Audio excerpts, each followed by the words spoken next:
वसुदेवसुतं देवं कंसचाणूरमर्दनम् देवकी परमानन्दं कृष्णं वन्दे जगद्गुरुम्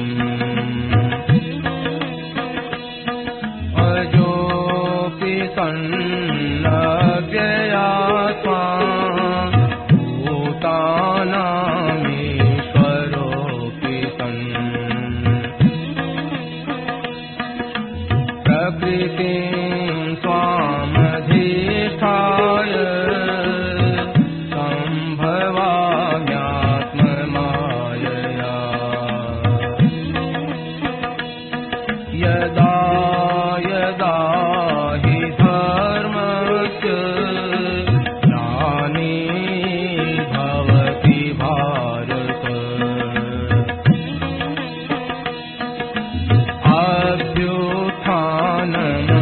अभ्युत्थानमधर्मस्य तदात्मानं सृजाम्यहम् परित्राणाय साधूनां विनाशाय दुष्कृताम् धर्मसंस्थापनार्थाय सम्भवामि युगे युगे जन्म कर्म च मे दिव्य एवं यो वेत्ति तत्त्वतः त्यक्त्वा देहं पुनर्जन्म नैति मामेति सोऽर्जुन वीतराग भयक्रोधा मन्मया मामुपाश्रिताः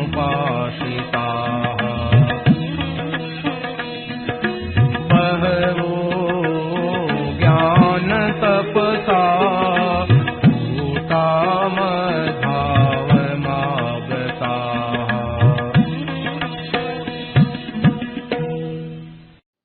पराकृतमवद्बन्धं परं ब्रह्म निराकृति सौन्दर्यसारसर्वस्वं वन्दे नन्दात्मजं प्रपन्नपारिजाताय स्तोत्रवेत्रैकपाणये ज्ञानमुद्राय कृष्णाय गीतामृतदुहे नमः वसुदेवसुतं देवं कंसचाणूरमर्दनं देवकी परमानन्दं कृष्णं वन्दे जगद्गुरुम् वंशी विभूषितकरान्नवनीरदाभात् पीताम्बरारुणबिम्बफलाधरोष्ठात् पूर्णेन्दुसुन्दरमुखादरविन्दनेत्रात् कृष्णात् परं किमपि तत्त्वमहं न जाने हरि ओं नमो परमात्मने नमस्ते गोविन्दाय नमो नमः श्री गुरुचरणकमले नमस्ते राम राम राम।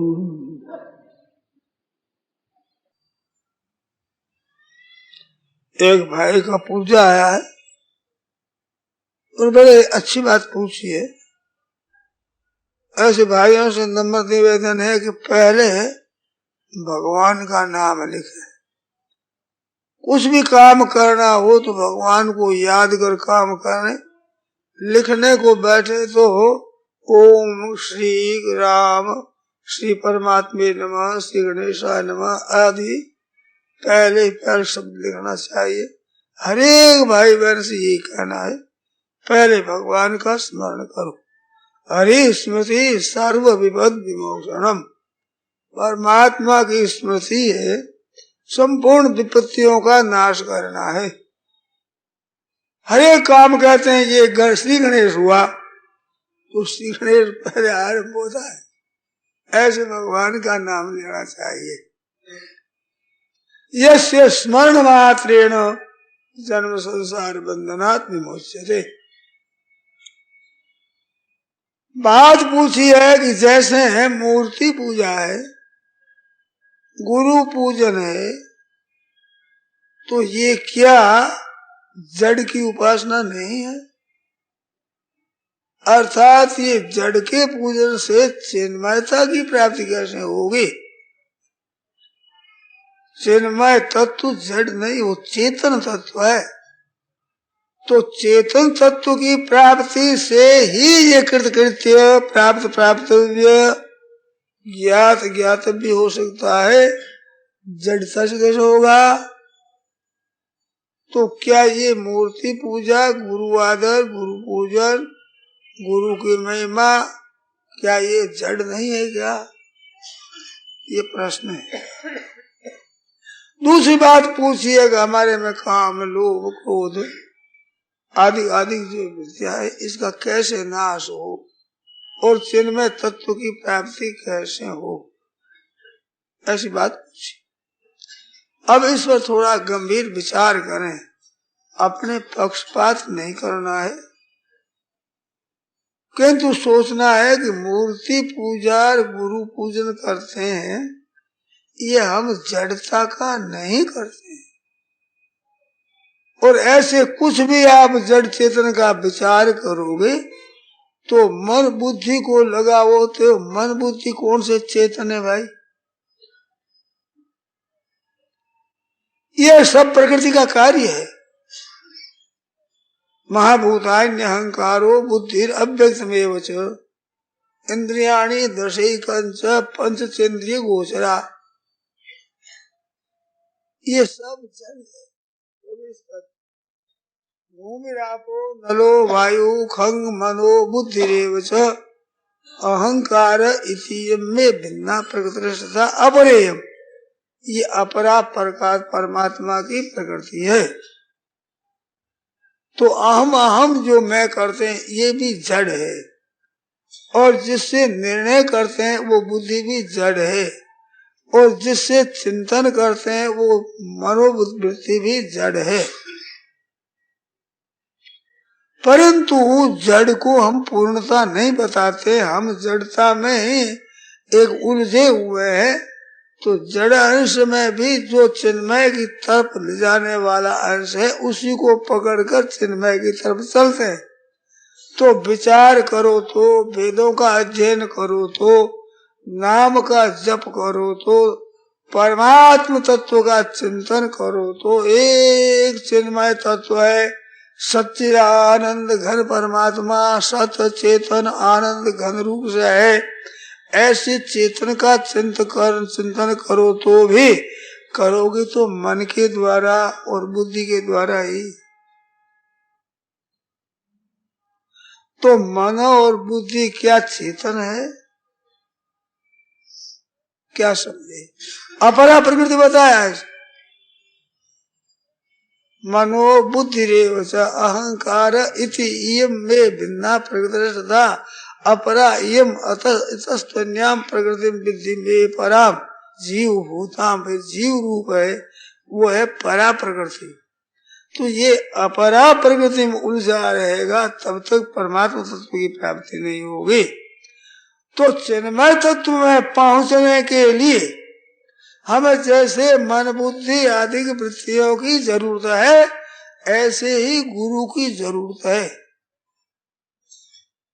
गुरु जड़ का नाम नहीं है। संतों ने कहा है कि जे तू चला देह को तो देह खेह की खान, देह तो मिट जाएगा। जे तू चेला शब्द को तो शब्द ब्रह्म कर्मान, शब्द का अगर शिष्य है तो शब्द ब्रह्म है। और शब्द भी जड़ है, परंतु उसका लक्ष्य चेतन है। तो चिन्मय तत्व की प्राप्ति के लिए गुरु की बड़ी भारी आवश्यकता है। जैसे नींद है वो जड़ है, तो उसको आवाज दी जाए वो भी जड़ है, उसको हाथ पकड़ ऐसे हिलाया जाए तो भी जड़ है, पर तो उस जड़ में ताकत है कि वो चिन्मयता तक पहुंचा देता है, मनुष्य जगा देता है। कैसा ही क्यों ना जन नींद सोता, वो नाम लेते ही सुबोध होता। नाम लेते ही बोध हो जाता है। तो नाम जड़ है, पर तो शब्द में अत्यंत शक्ति माना है। शब्द में विलक्षण शक्ति है। कितनी शक्ति है ऐसा माप तो नहीं। हम अपनी विद्या को विद्यार्थी तक पहुंचा देते हैं शब्द के जरिए, और को समझा देते हैं शब्द के जरिए। तो शब्द जड़ से जड़ होता हुआ भी चिन्मय तत्व को प्राप्त कराता है। ऐसे ही गुरु है, वो शब्द कहता है, वो चरा देता है। तो गुरु का शरीर ही पूज्य नहीं है, उनका सब कुछ पूज्य है। क्यों? उस शरीर के माध्यम से हमें चिन्मय तत्व की प्राप्ति होती है। और वे संत महात्मा पुरुष कभी भी शरीर से गुरु नहीं बनते, मन से भी गुरु नहीं बनते। वे तो जो जानना चाहते हैं उस जिज्ञासा के अनुरूप बात कह देते। जैसे भूखे को अन्न दिया जाए, प्यासे को जल पिलाया जाए, जैसे रोगी को औषध दिया जाए, ऐसे वो जो मुक्ति चाहता है, कल्याण चाहता है, चिन्मय तत्व को प्राप्त करना चाहता है, उसको जड़ से अलग कर चिन्मय तत्व की तरफ लक्ष्य करा देता है। वो ऐसा नहीं तुम मेरे को गुरु मानो, ऐसा वह आग्रह नहीं होता। और मानो वो चेतन है, उसको मनाते। ऐसे मूर्ति पूजा में हम मूर्ति पूजा नहीं करते। मूर्ति पूजा करते तो कहते हैं भाई अमुक पहाड़ में से अमुक खोदने वाला सिलावट लाया है, अमुक ने मूर्ति घड़ी है, ये मूर्ति तुम कल्याण करना, ऐसा नहीं कहते। वह सशंक चक्रम सकीन को मूर्ति में परमात्मा तत्व का पूजन करते हैं। ऐसे गुरु में परमात्मा तत्व का पूजन करते हैं। ऐसे ही संसार मात्र में व्याप्त परमात्मा को समझकर सेवा करे, वो संसार की सेवा नहीं है, वो चिन्मय परमात्मा की ही सेवा है।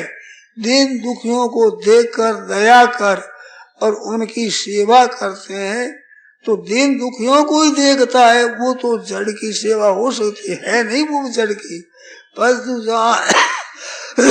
दीन दुखिया में परमात्मा को समझकर पूजन करता है, वो तो साक्षात परमात्मा का पूजन है।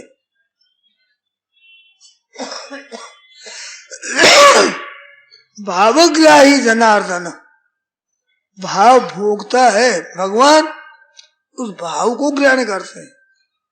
आप माँ का आदर करते हो तो माँ का शरीर तो पार्थिव है, पांच भौतिक है। पिता का आदर करते हो तो पिता भी पांच भौतिक है। शास्त्र की आज्ञा के अनुसार उसमें पितृ शक्ति है, मातृ शक्ति है, उसको लेकर करते हैं, वो अंत में चिन्मय तत्व तक पहुंचता है। ऐसे मूर्ति पूजा में तो साक्षात भगवान का पूजन होता है। जैसे भगवान के अवतार माने हैं मत्स्य कच्छ वराह आदि, ऐसे मूर्ति में भगवान का अवतार होता है। ये अर्चावतार कहलाता है। मूर्ति में भगवान स्वयं प्रकट होते हैं, खाते हैं, पीते हैं, बोलते हैं, बात करते हैं मूर्ति में, परंतु उनकी भावना भगवान की होती है तब, और जब तक जड़ भावना रहती है तब तक भी भगवान उसकी पूजा को ग्रहण करते हैं। एक भाई भगवान का पूजन करता था मूर्ति में, तो कल्पना करो कि राम जी का पूजन करता था, तो राम जी का पूजन करते वर्ष बीत गए परंतु राम जी प्रकट नहीं हुए। तो किसी ने कहा अरे तुम कृष्ण का पूजन करो, वो भगवान जल्दी आ जाते हैं। तो कृष्ण का पूजन करने लगा, तो वो ऊपर आया था, उसमें तो राम जी की मूर्ति रख दी और नीचे सामने पूजन करने के वो कृष्ण भगवान की मूर्ति पूजा रख दी। अब वो मूर्ति पूजा किया तो धूप किया उसने, वो धूप की गंध ऊपर को जाने लगी। अब धुआं तो ऊपर को जाएगा ही, ऊपर को जाने लगा तो उसने कहा था मैं तो पूजन कृष्ण की करता हूँ और ये तो धूप चाहता है राम जी को, तो राम जी का मैं तो पूजन करता नहीं क्योंकि वो प्रकट हुए नहीं, अब मैं तो कृष्ण का पूजन करता हूँ। ऐसे कर उसके मन में आया कि प्रकट तो होते ही नहीं, ऐसे ही धूप ले लेते हो। तो खड़ा होकर के उसने रुई लेकर और वह राम जी के मूर्ति के नाक रगड़ दिया कि ये तुम ले नहीं सकते, लोना लाने दूंगा नहीं, तुम प्रकट नहीं होते बड़े। तो भगवान प्रकट हो गए, राम जी उसी क्षण प्रकट हो गए। ये कोई विधि नहीं है कि नाक में रुई डालने से भगवान प्रकट हो जाए, ये कोई शास्त्रीय विधि नहीं है। तो बात क्या है, अरे उसकी भावना होगी कि उनको सुगंधी लेते हैं, वो सुगंधी लेते हैं तो सुगंधी सीता ही लेगा, प्राणी होने से लेगा, तो भगवान प्रकट हो गए उसके भावना के अनुसार। अब वो राम जी की मूर्ति से पूजा करता है तो भी आरंभ भक्त कहलाता है। अर्चायाम ये हरे, अर्चायाम हरे यह पूजा में श्रद्धेय थे न तद भक्तेषु चान्येषु सब प्राकृत स्मृत। ये भागवत एकादश में आ रहा है। वो केवल मूर्ति में ही भगवान की पूजन करता है, भक्तों में नहीं करता और प्राणियों में भी भगवान का पूजन नहीं करता, केवल मूर्ति में पूजा करता है। तो उसको आरंभिक भक्त कहा है। कब तक कि जब तक भगवान में, भक्तों में, संसार में भगवान को नहीं देखता तब तक आरंभिक भक्त है। पर आरंभिक भक्त हो गया, वो श्री गणेश का हो गया। अब इसके सोते हुए भगवान को व्यापक मानेगा, सब जगह संत महात्माओं को, गुरुजनों को विशेषता से मानेगा तो उसकी पूजन अधिक हो जाएगी। साथे सब मोहि मय जग देखे। सबरी के सामने भगवान राम ने नवधा भक्ति का वर्णन किया, उसमें 9 में 7वीं भक्ति है सब मय मोहि देखे, मेरे को सब संसार में परिपूर्ण देखे, ये 7वीं भक्ति है।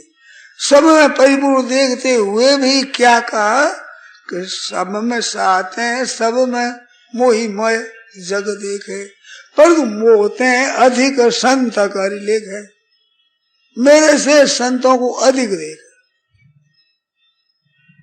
ख्याल किया आपने, संत क्या है, वही तो संसार के शरीरधारी, वो ऐसा संसार है तुम्हें।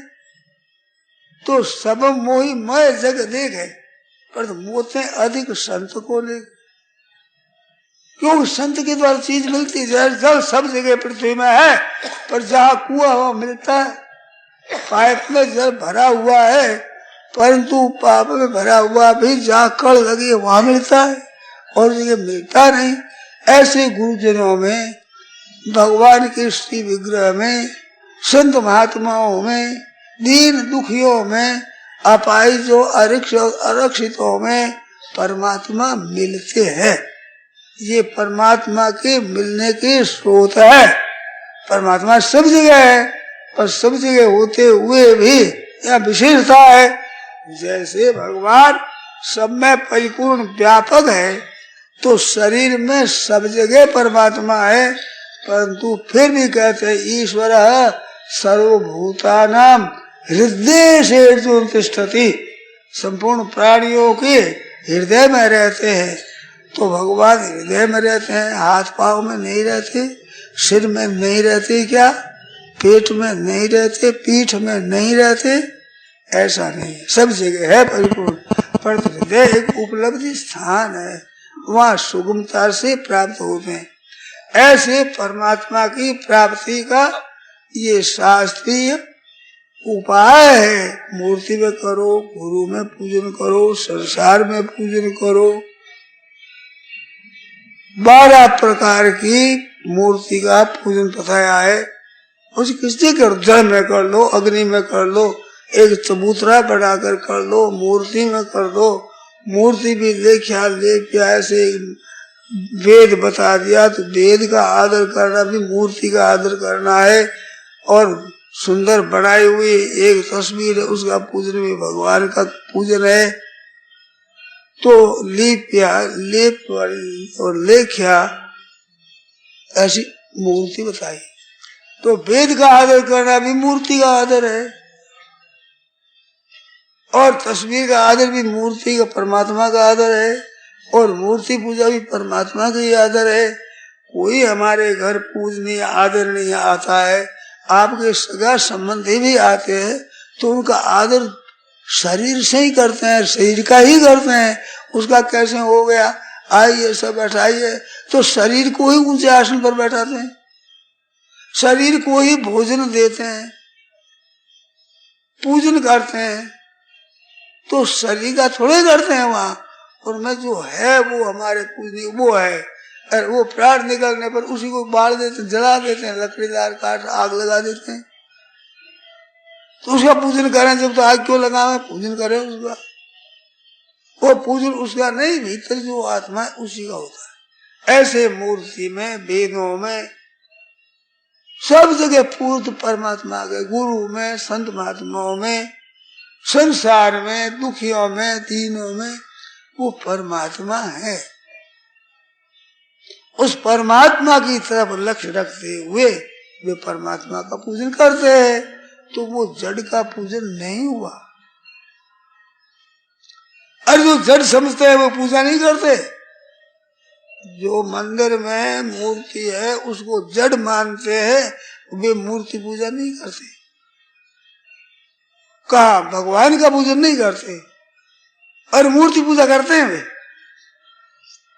तो मकान को सुंदर सजाना और सजा हुआ मकान अच्छा दिखता है, ये मूर्ति पूजा है।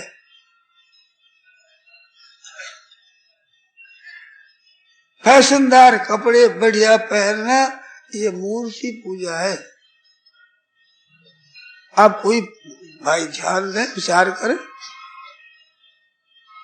आप अपने सजाते हैं शरीर को, ये मूर्ति पूजा है, ये ठाकुर पूजा नहीं है। कितना समय लगा देते हैं।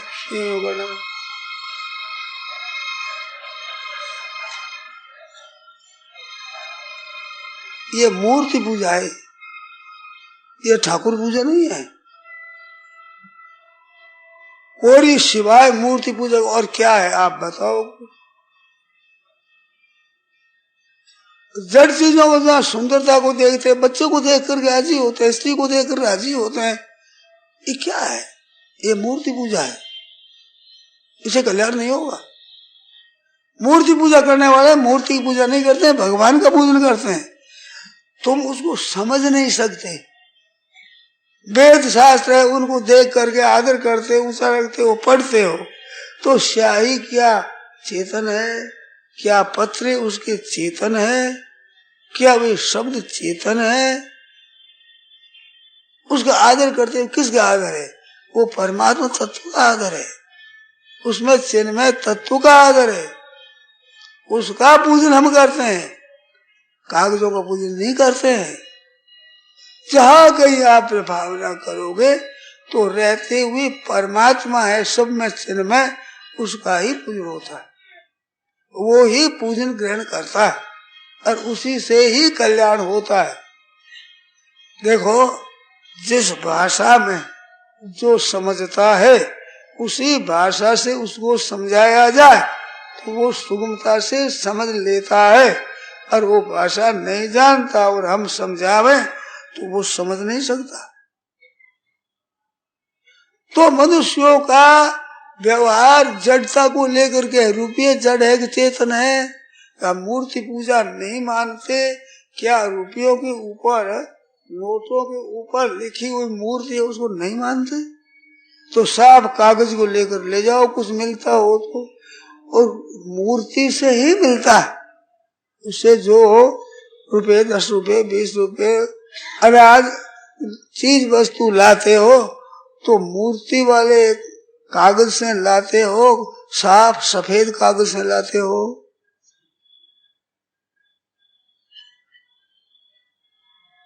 तो मूर्ति में शक्ति है। आप रुपयों में शक्ति मानते हो, स्थूल पदार्थों की, तो वहां मूर्ति में चिन्मय पदार्थ की शक्ति मानते हैं भक्त लोग, वह उसका पूजन करते हैं। नोट को कीमती मानते हैं तो कागज को कीमती मानते हैं क्या? उस कागज को कीमती मानते हैं, उनके अंक लिखे उनको मानते हो। ऐसे उसके भीतर परमात्मा है, उसको मानते हैं। ये जगत सब साथ कागज है, मिट जाएगा, परंतु मिट जाने से क्या परमात्मा मिट जाएगा? वो सब में रहता है। उस परमात्मा तत्व को जानना है तो हमें खोज परमात्मा तत्व की करना है। आपकी रुचि न हो न मानो, हमारा तो भाई कभी आग्रह नहीं रहता कि तुम मूर्ति में ही पूजन करो।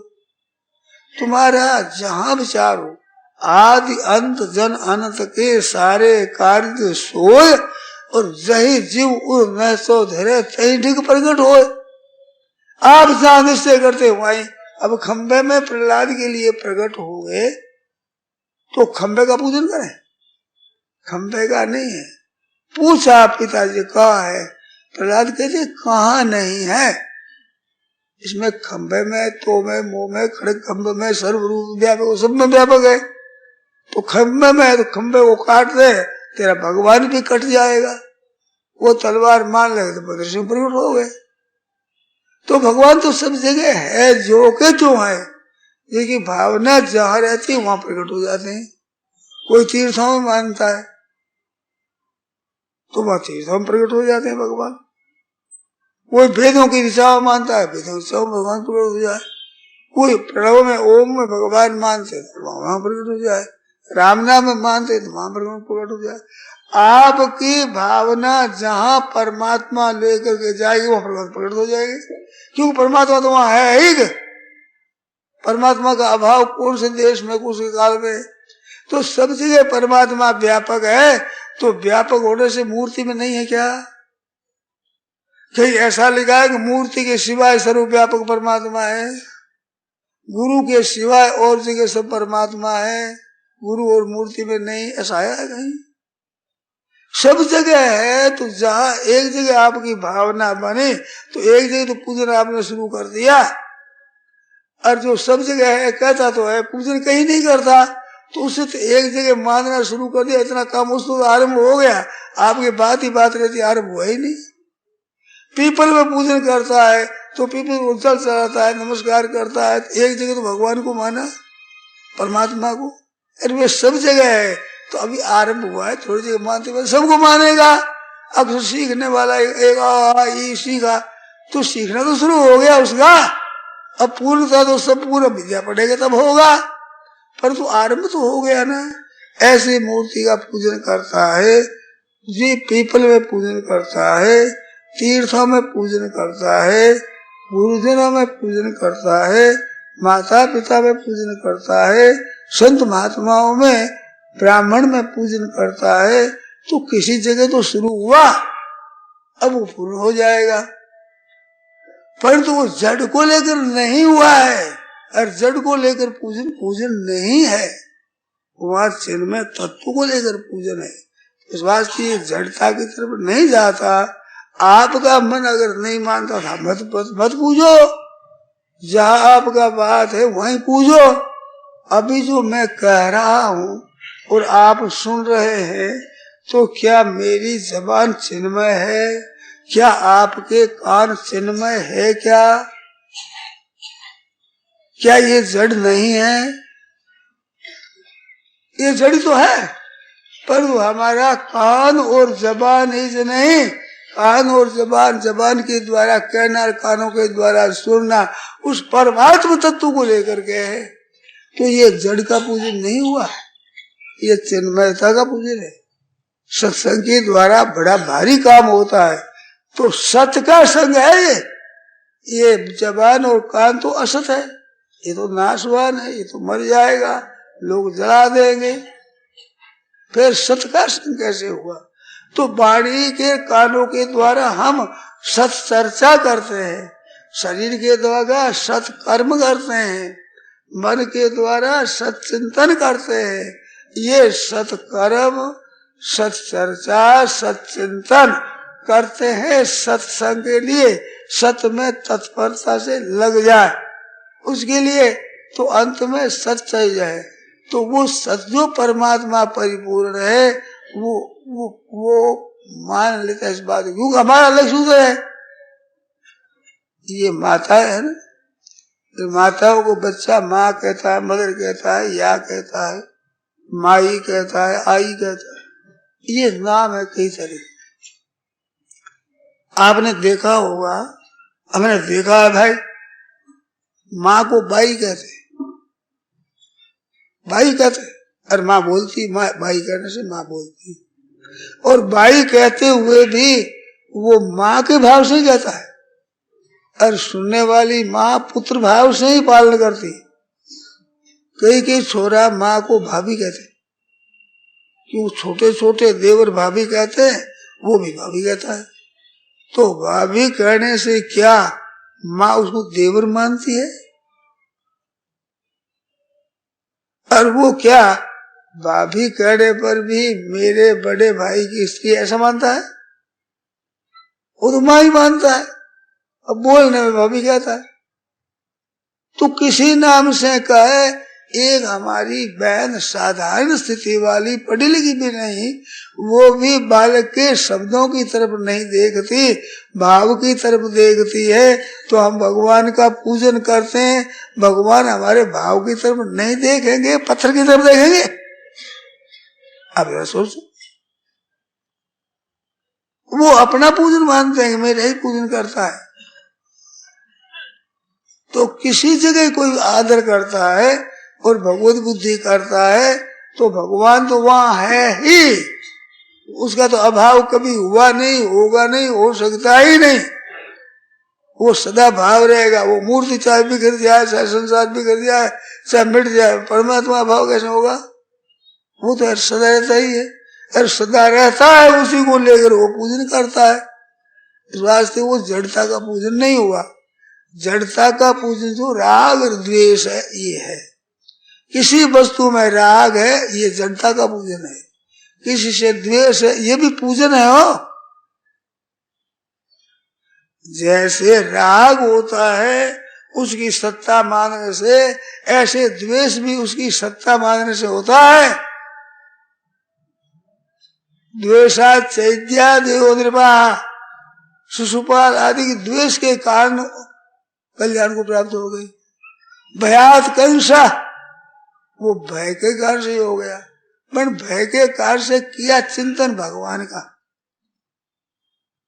वो भगवान का चिंतन किया, तो भगवत चिंतन है, वो भगवत प्राप्ति करा देगा, किसी भाव से किया हो। ऐसे सब जगह भगवान को मानने भगवत प्राप्ति हो जाएगी। संतों ने बड़ा एक सुंदर वर्णन किया, वो एक याद आ गई बीच में। जैसे गंगा स्नान करने वाले हैं, उनके लिए शास्त्रों में माघ महात्मा था। माघ के महीने, माघ मकर गत रवि जब हुई, तीर्थ पते आवश्यक कोई।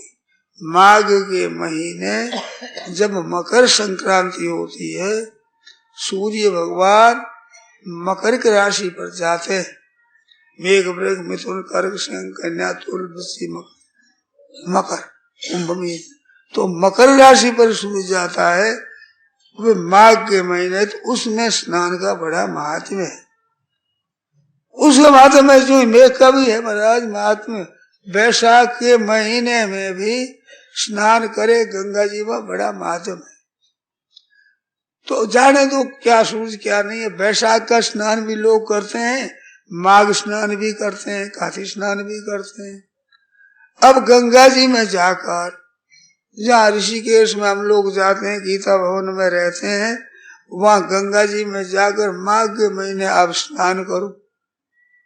वो जोर से दोनों तरफ पहाड़े फूंक आती है, ठंडी ठंडी हवा, और वो ठंडा बर्फ का जल, वहां जाकर आप स्नान करो तो कैसा आनंद आता है। आनंद का है, आफत है एक तरह की। ऐसा स्नान करने काम पड़ा तो हाथ से कपड़ा पकड़ना मुश्किल हो गया। ऐसा हाथ हाथ होता नहीं, जैसे कपड़ा पकड़ ले, ऐसी ठंडी होती है। और यहाँ हमारा खून इकट्ठा हो जाता, अंगुलियां ऐसे हो जाती। स्नान करते हैं तो वैशाख का स्नान क्या उतना महत्व देने वाला नहीं होता। तपत पड़ती है, गंगा जी में जाकर पड़ते हैं, शांति मिल जाती है, पी लेते हैं, नहा लेते हैं, तो एक बड़ा आराम मिलता है। महात्म तो वैशाख का भी वही है, और जो वैशाख का है वही माघ का है, और जो माघ का महात्म है वही वैशाख का महात्म है। पर तो माघ के महात्म में बड़ी मुश्किल है मना, और वैशाख के मध्य बड़ा आनंद होता है। ऐसे भगवान का वैर रूप से, द्वेष रूप से चिंतन करते हैं, भय से चिंतन करते हैं, वे माघ का स्नान करते हैं। और प्रेम से करते हैं भगवान का चिंतन, वो वैशाख का स्नान करते हैं। महात्म कम थोड़ा ही है, पर प्रत्यक्ष आनंद कैसा आएगा। जो वैशाख के महीने गंगा जल पीता है, गंगा जी में स्नान डुबकी लगाता है, उसको जो आनंद आता है, वैशाख के महीने 4-5 बजे सुबह जल्दी के समय उस हवा ठंडी में माघ के महीने नहाता है तो वो आनंद आता है। थोड़ी देर और बैठो जल में, वैशाख में बैठते हो, बैठ जाओ भीतर, थोड़ा आसमान लो, पियो भी, नहाओ भी। देख कैसे आफत मिटे, डुबकी लगा, जल्दी बाहर निकल के प्राप्त कर जल्दी। तो भक्ति करके भगवान का पूजन करते हैं, वे तो वैशाख के महीने स्नान करते हैं, और भगवान के बैर रखते हैं, भय रखते हैं, वे माघ के महीने स्नान करते हैं। कल्याण दोनों का होता है। तो उसमें भक्ति रस नहीं होता, भक्ति में जो रस है वो प्रकट नहीं होता। गंगा जी में जो शांति है वो माघ के महीने नहीं होती, अनुभव में नहीं आती, वैशाख के महीने अनुभव आता। एक बाहर से तप रहे और जहाँ हम जा गंगा जी में डुबकी लगाते हैं, भीतर जल पी लेते हैं, एक बड़ी विलक्षण शांति आती है। प्रत्यक्ष में महात्म होता है, अप्रत्यक्ष में दोनों का, पर तो उसमें विलक्षणता है। ऐसे भाव भक्ति पूर्व गुरु का पूजन करता है। मूर्ति का पूजन तो मस्त हो जाए, पूर्ति करते, मूर्ति का पूजन करते करे आनंद विभोर हो जाता है, नाचने लगता है, आनंद आने लगता है। और महाराज विशेष आनंद आवे, नाचे तो मूर्ति नाचने लग जाती है, मूर्ति भगवान नाचने लग जाते हैं, भगवान को आनंद आ जाता है, वे भी नाचने लगते हैं। तो भगवान का पूजन करते हैं, वो जड़ता का पूजन नहीं करते। अब आपका मन न लगे मत करो, हमारा कोई आग्रह नहीं। नारायण अरु नगर का राज्य बरा अनेक, भावे आवो किधर से आगे असल एक। नगर में आपके दिल्ली में कई पूर्व से आते हैं, कई पश्चिम से, कई उत्तर से, कई दक्षिण से, और वे आपस में टेलीफोन करे, वो तो पूर्व की तरफ दिल्ली है, वो कहते नहीं था पश्चिम की तरफ हम गए हैं, देखा पश्चिम की तरफ दिल्ली है। दोनों सच्चे हैं और एक से विरुद्ध है, पर दोनों सच्चे अपने मार्ग में चलते ठीक आ जाएंगे। अगर एक ही होता है, पहुंचे पहुंचे एक मत, अन पहुंचे मत और। संत दास घड़ी अर्थ की ढुरे एक ही ठोर।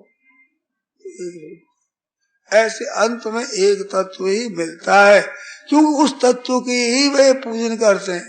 देखो भूख एक होती है और भोजन करने पर तृप्ति भी एक होती है, पर रुचि भी एक होती है क्या? कोई मिर्ची खाता ही नहीं और किसी की तो मिर्ची तेज हो, जलन हो, तब आनंद आता है। मिर्ची है ही ना, कहते क्या रख दिया ये कोई साग होता है, उसको स्वाद ही नहीं। तेजी की मिर्ची और खाता है, ऐसा करता है आनंद।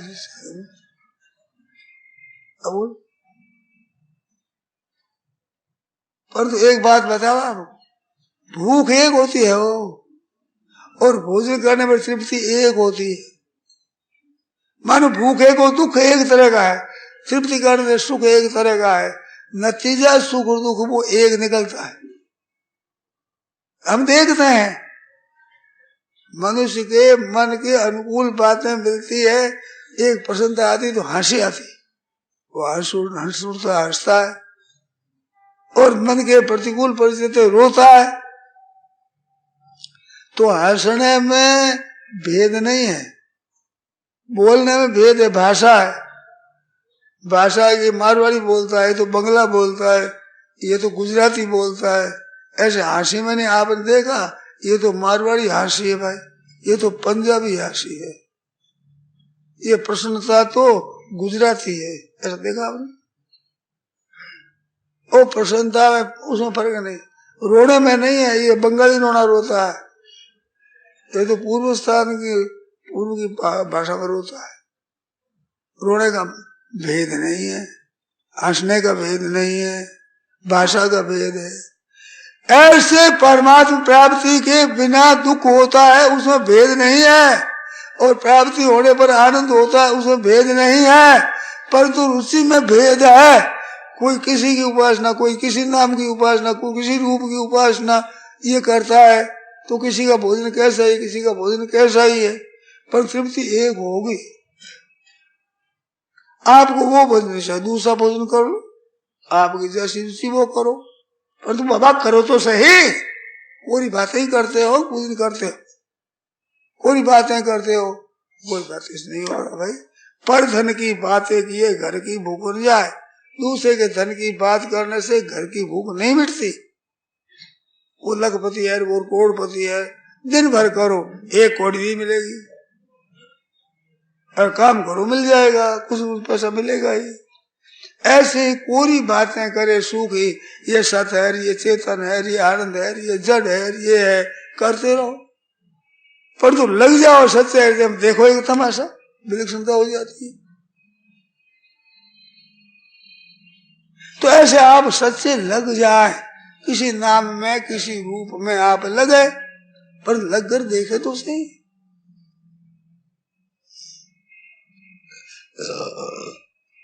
रुचि नाम वैचित्र्याद ऋतुकुटल नाना पतजुषाम नृणाम एको गम्यस्त्वमसि पैसामर्णवैव। रुचि तरह तरह की है, इसलिए उपासना तरह तरह की बताई गई। जिसकी जिसमें रुचि है वो उसी की उपासना करे, उसी स्वरूप से करे, तो उसको उसी तत्व की प्राप्ति हो। सज्जनों, आप कृपा करो, जहां आपको लाभ दिखे वहां करो। अब सत्संग व्याख्यान कथाएं कई जगह होती है, उनमें भी देखा तो किसी कथा में आनंद आता है, किसी को किसी कथा में आनंद आता है, किसी को कोई व्याख्यान अच्छा लगता है, किसी को कोई ग्रंथ व्याख्यान अच्छा लगता है, पुस्तकों में किसी को कोई सुहाता है, कोई किसी को कोई पुस्तक सुहाती है। अरे जहां आपका मन भगवान में लगे, संसार से जड़ता से उठे, वहां लग जाओ, ठीक हो जाएगा। ऐसा जड़ता में लगोगे तो काम और क्रोध और लोभ ये पैदा हो। सब इनसे कैसे छुटकारा हो कि जो उत्पत्ति विनाशील, ध्यान देकर सुने, जो काम क्रोध ममता आसक्ति से रहित होना चाहते हैं, उनसे मेरा कहना है कि उत्पत्ति विनाशील वस्तु को आप महत्व न दें। आप जानते हैं उत्पन्न होने वाली वो नष्ट होने वाली होगी, और संयोग जिसका होता है उसका वियोग होगा, जन्म होता है वो मरेगा। ये आपको ज्ञान रहते हुए उनमें आसक्त हो जाते हो, जो मिला है वो बिछुड़ेगा। तो मिलने में आनंद आता है कि 50-100 रुपये मिल गए आप, और चले गए तो दुखी हो जाए, 100 चले गए, क्या तो मिल गया क्या चला गया, पहले नहीं था, बीच में मिला, फिर नहीं रह गया, पहले जैसे हो गए, बीच में ही गया। रजीव जी महाराज जा रहे थे गांव में, तो बीच में एक रस्सा पड़ा था किसी गाड़ी वाले का, गिर गया तो रस्सा उन्होंने उठा लिया। चलो भाई कोई मिल जाए तो उसको दे देंगे, नहीं तो कपड़ा ही फैलाएंगे अपन क्या। ऐसा कर कंधे पर रख लिया और अपने भजन ध्यान मस्ती में चलते चलते वो खिसक करके गिर गया। पता रहे नहीं बाबा जी को। गांव में पहुंचे देखो और रस्सा तो नहीं है। रस्सा नहीं है तो वो बोले कि पहले जैसो मन कर दे भाया, रज्जब रस्सा मुंह का पाया न पाया। गांव में से चले वैसे गांव पहुंच गए, बीच में आया बीच में गया, तेरा क्या गया?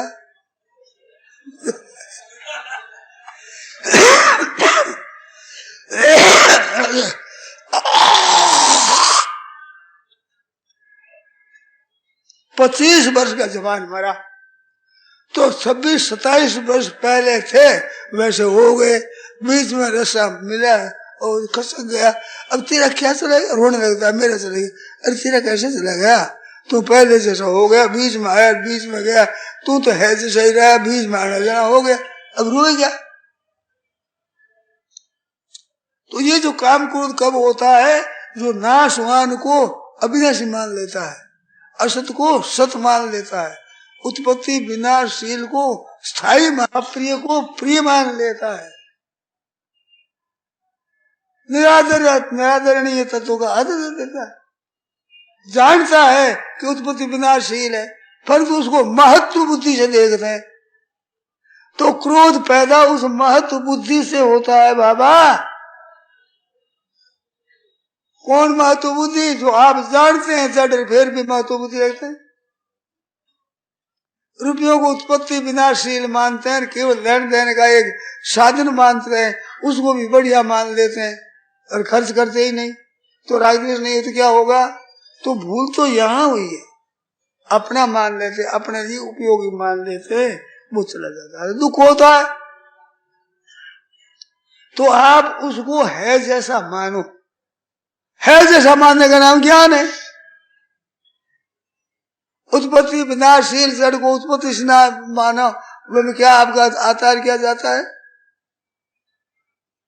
क्या आ गया क्या चला गया? न आया है न गया, वो तो है जैसा का तैसा ही है। इसमें सुख और दुख क्या बात है? अरे भाई बचपन में कंकर पत्थरों के लिए ठीकरी के लिए लड़ते थे, आज उसको क्या मानते हो आप? अरे क्या इसमें पड़ा है?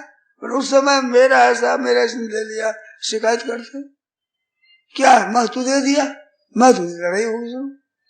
ऐसे रुपये पैसों को, मोरों को, सोने को, चांदी को, रत्ना को आपने महत्व दे दिया, और महत्व दे दिया, लड़ते आपस में, जमीन जायदाद को महत्व दे दिया, दिया हुआ आपका वही खेल रह जाता है, राम नाम सत बोल जाती है, क्या साथ में चला बताओ?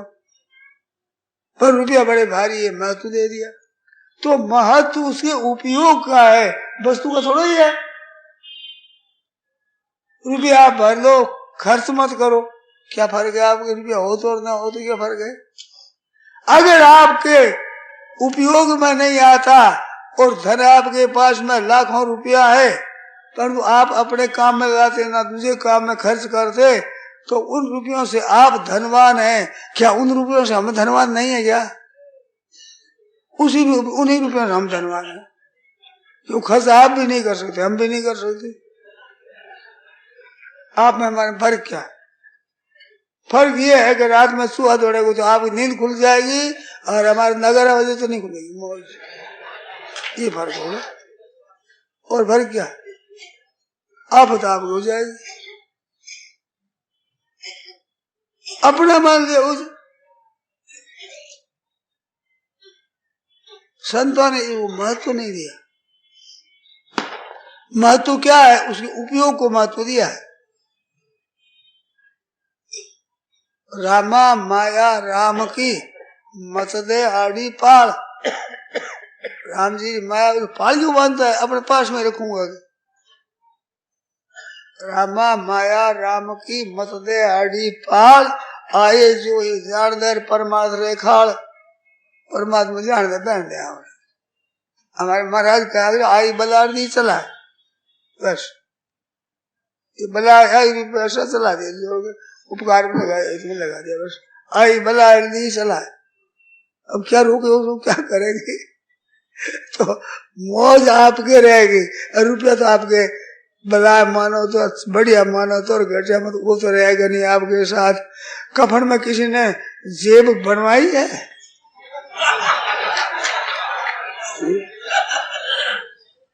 तो फिर ये तमाशा है। आप महत्व देते हैं इसको, साथ कुछ जाता नहीं। तो पहले से क्या है इसको देखें, और जाना पड़ेगा। भाई हम रुपयों के साथ रहे, रुपया हमारे साथ रहेगा, ऐसा रहेगा? अरे रहेगा नहीं, इतनी बात नहीं है। जिन लकड़ों में जलना है वे वृक्ष अब नहीं उगेंगे, वे लकड़े तैयार है अभी, और उठाने वाले भी अब नहीं जन्मेंगे, वे भी जवान तैयार है, उठे खड़े। और जिस बांसों पर बंधना होगा वो बांस भी तैयार है, मूंज भी तैयार है, कफन का कपड़ा भी बन गया है। थोड़ा सा अड़ी से आपकी धोकनी चलती है, जब चलती बंद हो चढ़ सब सामग्री इकट्ठी हो जाएगी, और बढ़ने की जगह भी रिजर्व आपकी तैयार है। सामग्री सब जाने की तैयारी हो रही है, बढ़ने की तो सब।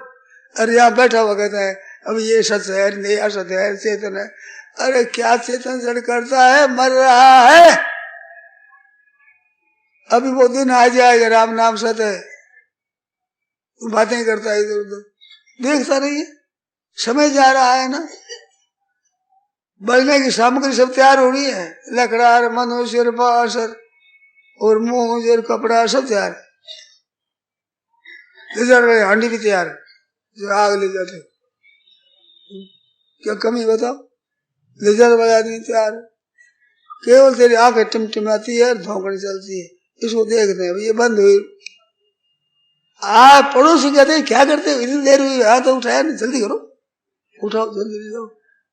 ये दशा होने वाली है, ये होगी तो पहले चेत करके अपने परमात्मा की प्राप्ति कर ले, शरीर से अपने चिन्मयता का अलग अनुभव कर ले। फिर क्या है, जब धोखा को नहीं फल दे सूखा खेत। अब कोई धोखा नहीं, जिसके लिए मानव शरीर मिला वो शरीर हमने प्राप्त कर लिया। अब शरीर रहे तो मौज, जावे तो मौज, अब तो आनंद जो काम करना था वो कर लिया। भय क्यों लगता है? मरना तो जरूर पड़ेगा, फिर मरने भय लगता है कि करने लायक काम नहीं किया तो भय लगता है, करने लायक काम किया भय क्या लगता है। स्कूल में पढ़ते हैं तो कोई पूछने आवा है तो भय लगता है, छोरे के पीछे छुप कर बैठते हैं क्योंकि याद नहीं है। अरे याद है वो यूं हाथ करता है, वो पहले अगर सामने मेरे को पूछो पाठ ठीक पढ़ा हुआ है, भय क्यों लगेगा? कोई पूछे उसमें आनंद आता है कि मेरे को पूछे तो सब में मेरी इज्जत बढ़ जाएगी, मेरे को पूछो। ऐसे परमात्मा तो वो प्राप्त हो जाएगा तो उसकी मस्ती आती है, कोई मौत आवे तो आनंद आता है। कबीरा सब जगह डर पे मरण से, अरे मेरे मरण आनंद, कब मरिए कब भेटिए पूर्ण परमानंद, सब जगह डर है मरण से, अरे मेरे मरण आनंद। अब काम कर दिया, अब यह बैठे क्या करेंगे? अब बैठे क्या करेंगे? दूसरा कोई पूछे दूसरे को बात बता देंगे, अपने तो कोई काम है नहीं बाकी। और कोई तो हालो भाई तुम भी देख लो, कैसी मौज की बात है। वो समय मिला है भाइयों बहनों, वो समय मिला है कि जिसमें आप पूर्णता का अनुभव कर ले, वो मिला है। तो उस पूर्णता का अनुभव कर लो, फिर करना बाकी नहीं रहेगा। कृतकृत्य हो जाओगे, ज्ञात ज्ञातव्य हो जाओगे, प्राप्त प्राप्तव्य हो जाओगे। तीन चीज हो जाएगी, न करना बाकी रहेगा, न जानना बाकी रहेगा, न पाना बाकी रहेगा। और जब तक कुछ भी बाकी है करना, तब तक पूर्ति नहीं होती। जब तक जानना बाकी है तब तक पूर्ति नहीं होती, पाना बाकी है तब तक पूर्ति नहीं होती। ज्ञान से तो ज्ञात ज्ञातव्य हो जाता है, और योग से कर्तव्य प्राप्त कृत्य हो जाता है, और भगवान की भक्ति से प्राप्त प्राप्तव्य हो जाता है। तीन शक्ति है, जानने की, मानने की, करने की। इनका सदुपयोग हो जाएगा, कल्याण हो जाएगा। दुरुपयोग करते रहो, अनंत जन्म बीत जाएगा, होगा कुछ नहीं। घानी का बैल होता है कोलू का, सारी उम्र चलता है पर रहता वहां का वहीं, एक कदम बाहर नहीं गया, वहां का वहीं रहा। ऐसा चलता है सारी उम्र, मन चलता है आंखों को पट्टी बांधे हुआ, ऐसे आंखों की पट्टी बांधी है, वो पुनः प्रभातम पुनरेव पुनर्विचरणम पुनर्विमरणम पुनर्विचरणी जठरे शरीरम चलो जठरी मारा जल मार मरा फिर जल मार फिर मरा। लंबा रास्ता है, इतना गोल रास्ता है, गोल है, सब गोल ही है, उसमें है नहीं, तथ्य नहीं है भाई। तो परमात्मा में लग जाओ, पार कर जाओ, निहाल हो जाओगे। तो उस तत्व को समझो आप, जिस विषय से समझो, मूर्ति पूजा से समझो, सत्शास्त्र से समझो, सत्पुरुषों से समझो, अब सदविचार से समझो, सबके ऊपर सब सुख दे करके पहुंचो, उसको समझो। जैसे आपके जो समझ ठीक में आए उसी तरह से आप करो, पूर्ण हो जाएगा। इसमें शंका को संदेह नहीं, ये प्रार्थना। अब बोले संदेह हो तो पूछो, सच्ची बात है, एकदम मौज की बात, एकदम आनंद की बात। मौका मिला है बड़े सुंदर।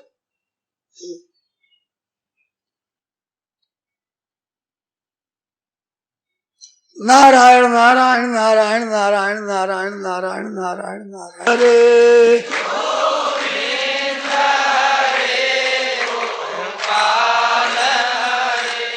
जय जय प्रभु दीन दयाल हरे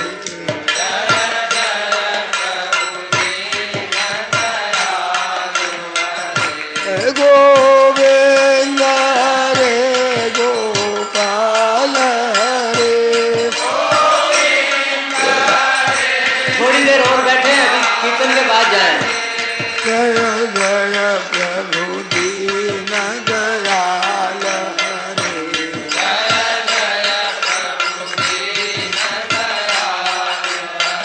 जय गोविंद रे गोपाल रे।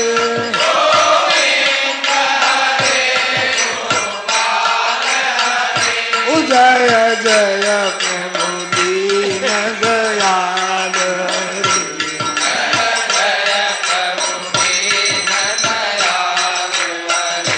गोविंद रे गोपाल रे।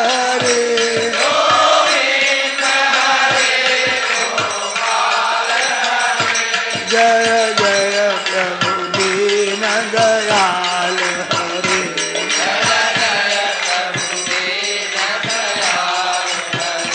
गोविंद रे गोपाल हरे।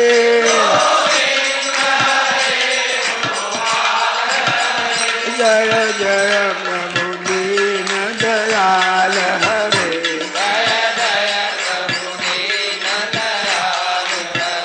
गोविंद रे गोपाल रे।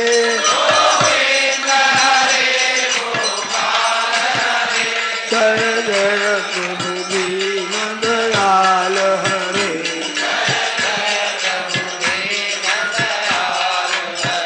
गोविंद रे गोपाल हरे।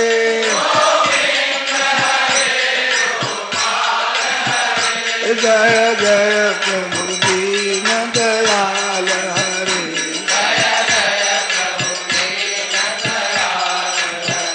गोविंद रे गोपाल हरे।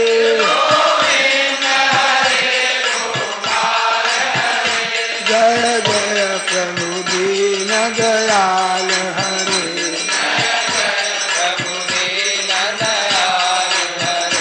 गोविंद रे गोपाल हरे।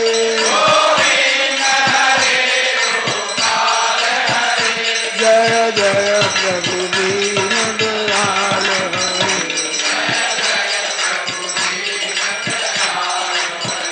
गोविंद रे गोपाल हरे।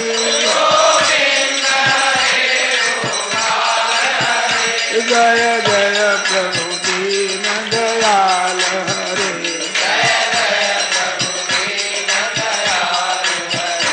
गोविंद रे गोपाल हरे।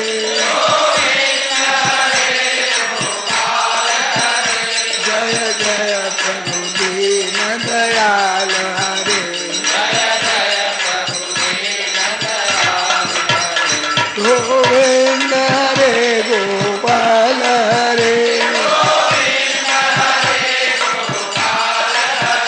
जय जय प्रभु दीन दयाल हरे हे गोविंद